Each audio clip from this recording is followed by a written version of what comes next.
Hello friends, कैसे हैं? उम्मीद है आप सभी अच्छे होंगे। आप सभी का स्वागत है हमारे यूट्यूब के चैनल मिराकल टेंथ। आज हम बात करेंगे वर्ल्ड टिपिकल यात्राओं में से एक यात्रा श्रीखंड महादेव जी की यात्रा, जो 5 कैलाश में से एक है। आइए आपको बता दें कुछ बेसिक इन्फॉर्मेशन। इस यात्रा की total distance one side 35 kilometre, altitude आपका 18,570 फीट है। इसका बेस पॉइंट जाऊँ गांव है।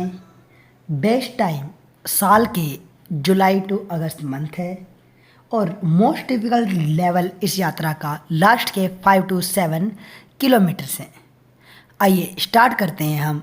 Let's begin. डे 1 हम स्टार्ट करते हैं चंडीगढ़ टू शिमला। सबसे पहले आपको चंडीगढ़ से शिमला जाने के लिए चंडीगढ़ के 43 सेक्टर के बस स्टैंड पे जाना होगा। वहाँ से आपको शिमला की बस मिलेगी। 100 से 120 किलोमीटर शिमला की डिस्टेंस आप 4 से 5 घंटे में कवर कर लेंगे और इसके बाद आप पहुँचेंगे द क्वीन ऑफ हिल्स यानी शिमला। अब आप शिमला पहुँचने के बाद शिमला से आपने आगे जाना है रामपुर बुशर। रामपुर बुशर के लिए आप बस लेंगे जिसकी डिस्टेंस शिमला से 125 से 130 किलोमीटर है। ये डिस्टेंस आप 5 to 6 आवर्स में कवर करके आगे की ओर बढ़ेंगे। आगे अब आपने जाना है रामपुर बुशर से जाऊं, जो आपका बेस पॉइंट है आपकी यात्रा का। जाऊं जाने के लिए आपको वहां से लोकल टैक्सी मिल जाएगी। उस लोकल टैक्सी पे जब आप जाएंगे तो रामपुर बुशर से कुछ डिस्टेंस पर आपको देवडांग नाम की जगह मिलेगी। यह वो जगह है जहाँ से शिव जी ने अपना सर्प रूप बनाकर निकले थे सीधे आपके श्रीखंड महादेव। और कहा जाता है यह यात्रा अधूरी रहती है अगर आपने इस जगह के दर्शन नहीं किए।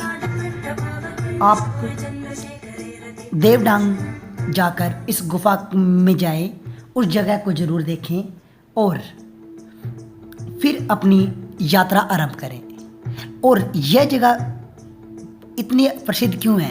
क्योंकि इस जगह से शिव जी ने अपना रूप बदलकर सर्प के रूप में श्रीखंड महादेव गए थे। वो इसीलिए जब उन्होंने भस्मासुर को वरदान दिया था कि वह जिसके भी सिर पर हाथ रखेंगे वह भस्म हो जाएगा। इस चीज़ को आजमाने के लिए, इस वरदान को आजमाने के लिए भस्मासुर ने सोचा क्यों ना मैं शिव जी पर ही आजमा लूँ। जैसे ही वह शिव जी की ओर दौड़े तब शिव जी भगवान भी वहाँ से चल दिए। इसी के साथ वह यही जगह है जहाँ से शिव जी भगवान निकले थे और सीधे श्रीखंड महादेव गए थे। कहा जाता है काफ़ी समय पहले एक ऐसे मुनि थे, ऋषि थे, जो अपना वेश बदलकर इस छोटे से होल से सीधे श्रीखंड महादेव के दर्शन के लिए चले जाते थे और वहीं से वापस भी आ जाते थे। यहाँ के दर्शन करें, उसके बाद आपको आगे बढ़ना है। 40 किलोमीटर दूर आपका यात्रा का बेस पॉइंट है। उसके लिए आप 2 से 3 घंटे में पहुंच जाएंगे। जाऊं विलेज पहुंचने के बाद अगर आपको शाम हुई है, वहाँ पर आपको रुकने का व्यवस्था मिल जाएगी। भंडारा मिल जाएगा, आपको खाने पीने की हर तरह की व्यवस्था होगी वहाँ पर आपके लिए। इसी के साथ अगर आप रात हो गई है तो आगे की यात्रा न करें, सुबह का इंतज़ार करें। और अगर आपकी किस्मत अच्छी है तो जाऊं विलेज से ही जो बेस पॉइंट है आपकी यात्रा का, जहाँ से आपकी यात्रा आरंभ होनी है, आपको श्रीखंड महादेव जी के दर्शन हो सकते हैं। बस सिर्फ शर्त इतनी है, ऊपर का मौसम अच्छा होना चाहिए। जैसे आप सामने देख पा रही हैं, इस टाइम हम जाऊं विलेज से आपको श्रीखंड महादेव के दर्शन करा रही हैं। आइए अब हम आगे की यात्रा आरंभ करते हैं और हर हर महादेव बोलते हुए हम आगे बढ़ना स्टार्ट करें। आज हमारी यात्रा का अगला पड़ाव होगा थाचड़ू। हम जहाँ से चलना आरम्भ करते हैं, कुछ देर चलने के बाद हम पहुँचते हैं सिंघाड़। यह वो जगह है जहाँ पर आपका मेडिकल किया जाएगा। अगर आप मेडिकल में फ़िट नहीं होते तो आपको यात्रा के लिए आगे नहीं भेजा जाएगा।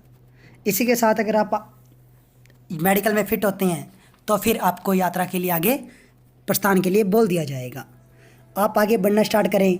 इसके जैसे ही आप आगे बढ़ना स्टार्ट करेंगे, वादियों का आनंद लेते हुए, अगर आपका अगला पॉइंट होगा बराटी नाला।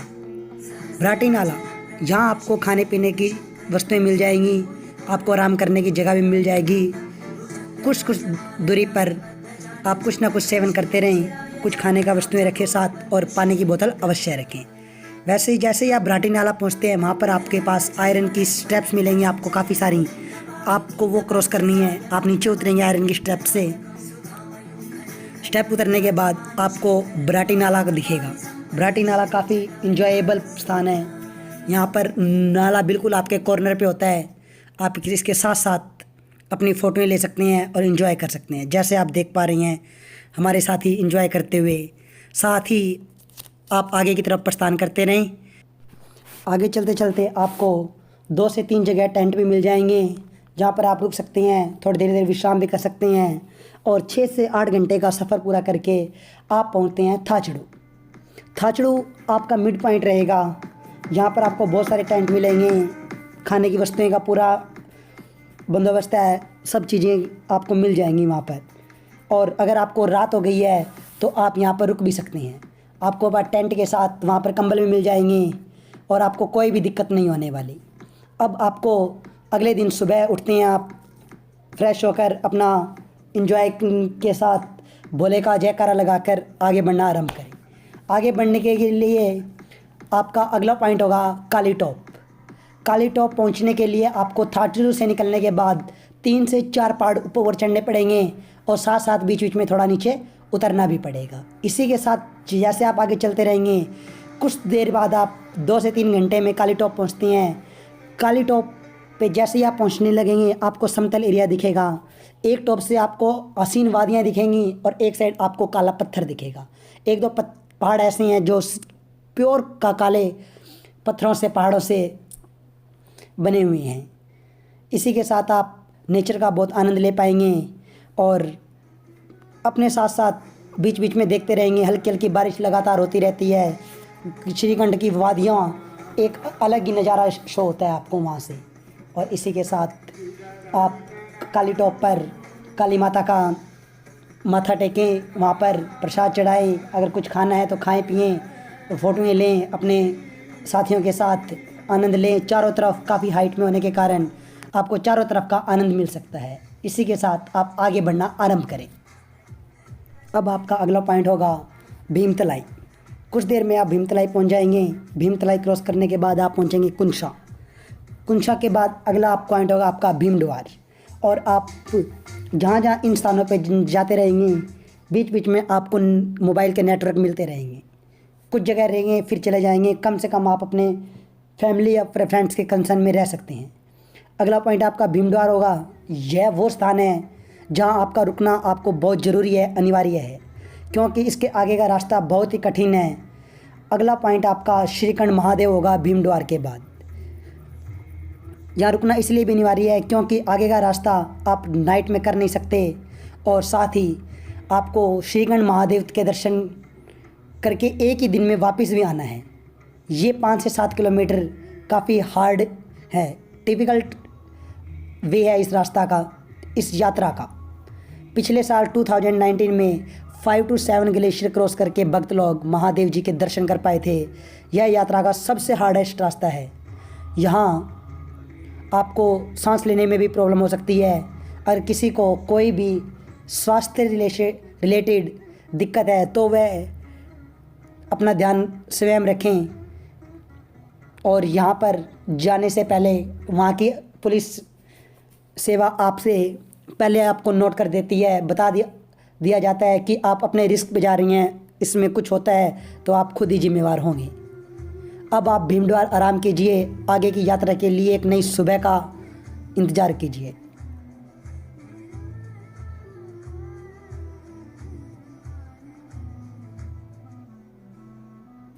जय शंकर की, हर हर महादेव। आज हम सभी बहुत ज़्यादा ही एक्साइटमेंट में हैं। हमारे साथ वालों को आप देख पा रहे हैं कैसे इंजॉयबल में आज सुबह की यात्रा का आरंभ करने के लिए तैयार हैं, क्योंकि आज हम सभी दर्शन करेंगे महादेव जी के। चलिए स्टार्ट करते हैं हम आगे की यात्रा। जय शंकर की। हम आगे बढ़ने स्टार्ट करें। इसके बाद 2 किलोमीटर का हम रास्ता कवर करने के बाद हम पहुंचते हैं पार्वती बाग। पार्वती बाग पे आपको स्पॉट मिल जाएगी। पुलिस फोर्स वहाँ पर हमेशा तैनात रहती है। किसी भी तरह की हेल्प चाहिए हो वहाँ पर आपको पुलिस हेल्प सहायता कर सकती है। इसके आगे के का 5 किलोमीटर का रास्ता बहुत ही कठिन है, जो आप देख पा रही हैं सामने कैसे दिख पा रहा है आपको दृश्य। इसी के साथ आपको यहाँ से भी श्रीकंठ महादेव जी के दर्शन हो सकते हैं। मौसम साफ़ रहता है तो आप बहुत साफ से दर्शन कर पाते हैं। जय शंकर की। अब हम आगे बढ़ने, अगला पॉइंट है हमारा नैन सरोवर। ये सामने देखिए, जैसे आप देख पा रही हैं हमें नैन सरोवर दिखता हुआ, जो इस समय कंप्लीट बर्फ़ से ढका हुआ है। सारा वाटर आपका आइस में कन्वर्टेड। एंड ये वह स्थान है जहाँ पर पार्वती माँ के आंसू गिरे थे और यह एक सरोवर में बदल गया था। यहाँ आप पहुँचें, पानी का आचमन कीजिए और पार्वती माँ का जयकारा लगाकर भोले को याद करके आगे बढ़ना स्टार्ट करें। कुछ ही देर में आप पहुँचेंगे भीम स्टेप। पार्वती सरोवर, नैन सरोवर जो है, वहाँ से भी आप देख पाएंगे भीम स्टेप्स को ऊपर की ओर। जैसे आप देख पा रही हैं सामने हाइट में भगत जाते हुए, ये सभी भीम स्टेप्स हैं ऊपर की। भीम स्टेप वो स्टेप हैं ये जब भीम अपना अज्ञातवास का समय व्यतीत कर रहे थे और उन्होंने यहाँ पर ये स्टेप्स बनाई थी ऊपर चढ़ने के लिए। और अब आप आगे बढ़ते हैं श्रीकंठ महादेव जी की ओर। आप 5 से 6 घंटे का रास्ता तय करती हैं अपनी कड़ी मेहनत के साथ, अपनी लाइफ की बहुत बड़ी अचीवमेंट पाने के लिए। और पल पल एक एक कदम आपको फूंक फूंक के रखना पड़ता है। कई जगह तो ऐसी है, अगर आपका एक कदम सही ना हुआ तो आप अपनी जान से भी हाथ धो सकती हैं। जी हाँ, जैसे आप देख पा रही हैं हमारे सामने दिख रहे हैं श्रीकंठ महादेव जी की। जय शंकर की, हर हर महादेव। जय जय भोले, हर हर महादेव। ये देखिए सामने हमारे भोलेनाथ के दर्शन आपको करवाए हमने। हम भी पहुँचे। बाबा की कृपा के कारण बहुतों के दर्शन हो नहीं पाते, लोग अपनी आधी यात्रा में वापस चले जाते हैं। अगर आप पहली बार ही श्रीकंठ महादेव में जा रही हैं और आपको दर्शन हो जाते हैं तो आप बहुत किस्मत वाले हैं, बहुत लकी हैं आप। और आप श्रीकंठ महादेव पहुँचे, जहाँ से आपको सामने श्रीकंठ महादेव जी दिख रहे हैं, ये शिवलिंग का बैक साइड है। फ्रंट साइड इसके अपोजिट है, जहाँ पर पंडित जी भी आपको मिलेंगे। वो पंडित जी को आप मैं नहीं मिला पाऊँगा, क्योंकि जैसे ही हम पहुँचे यहाँ पर स्नोफॉल होने लग गया था और आपका मौसम बदलते कभी नहीं पता लगता, कभी भी 1 मिनट में मौसम बदल जाता है ऊपर।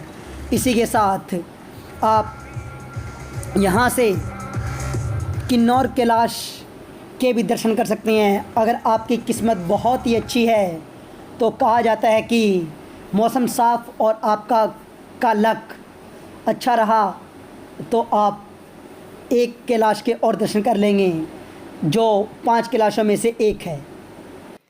जी हाँ, अब आप अपना भोले के दर्शन करने के बाद अपनी यात्रा का वापसी की तैयारी करें और जैसे जैसे आप आए थे उसी रास्ते से वैसे वैसे अपने घर पहुँचें वैसे ही। और आपको भोले का आशीर्वाद मिल चुका है। अगर आपके दर्शन हुए हैं तो शंकर भगवान आपके साथ हैं। और इसी से मैं विदा लेता हूँ। धन्यवाद आप सभी को। यह वीडियो अगर अच्छी लगी तो वीडियो को लाइक करें, शेयर करें, चैनल को सब्सक्राइब करें। धन्यवाद। जय शंकर की, हर हर महादेव।